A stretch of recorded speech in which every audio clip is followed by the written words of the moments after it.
Every year, I watch hundreds of films, and after all that time in the dark, I've whittled it down to 5 films. The 5 top films that inspired me, pushed me, provoked me, challenged me, reminded me why I love this thing called film so much. So let's start with number 5.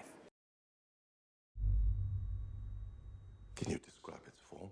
Annihilation is about this event on the Earth. Something smashes into the planet, and suddenly there's this giant viscous force field, and it's getting larger and larger. And every mission they send into this new area of contagion goes horribly wrong. So they decide to send in an all-female group starring Natalie Portman, Gina Rodriguez, Tessa Thompson, and many more. This is a fascinating look at ourselves, what we're capable of, and, well, nature being rewritten at the basic DNA building block level.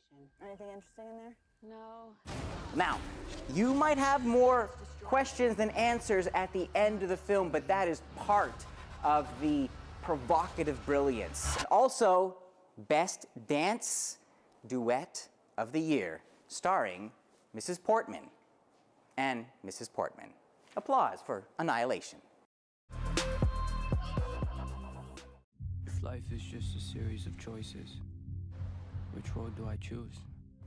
Boost is a fantastic little film that zoomed out of theaters a little too quickly for my liking. Now, this is a snapshot of the East African immigrant community in Montreal, but also very much a story of 2 friends. One is a hothead, one is somewhat of a cooler head. So you got Hakeem and Anthony. They wash cars for their job, but then they also get pulled into a crime syndicate and actually an auto theft ring. They showed us everything we need to do to boost that shit, man. Come on, let's put that shit to practice. It is a wonderful little movie, an example of how Canadian films are really kind of starting to make more exciting stories that also say so much about the communities today.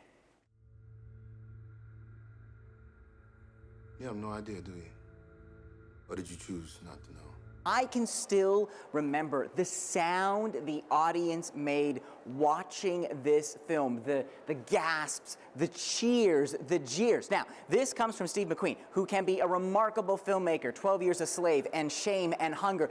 Typically, his movies, they kind of force you to look at things. They can almost be confrontational, but here's the secret sauce of Widows. He's working with screenwriter Gillian Flynn. So on the one hand, you have this amazing crime story with the twists, but because it's also Steve McQueen, you have a portrait of America today. You have a city, Chicago, split in terms of crime and class and race. It is a visceral thrill ride. My name is Miles Morales. I'm the one and only Spider-Man. Spider-Man Into the Spider-Verse, a movie that shouldn't work and works so incredibly well. This is from a small army of directors and writers and hundreds of animators. Yes, this is an animated spider film. And then the plot is about multiple Spider-Men, Spider-Women, a Spider-Pig. It can get weirder. All congregating on Brooklyn to help Miles Morales, a new Spider-Man, save the day. This is the comic book cartoon of my dreams and the Spider-Man we need today. Officer, I love you. Wait, what?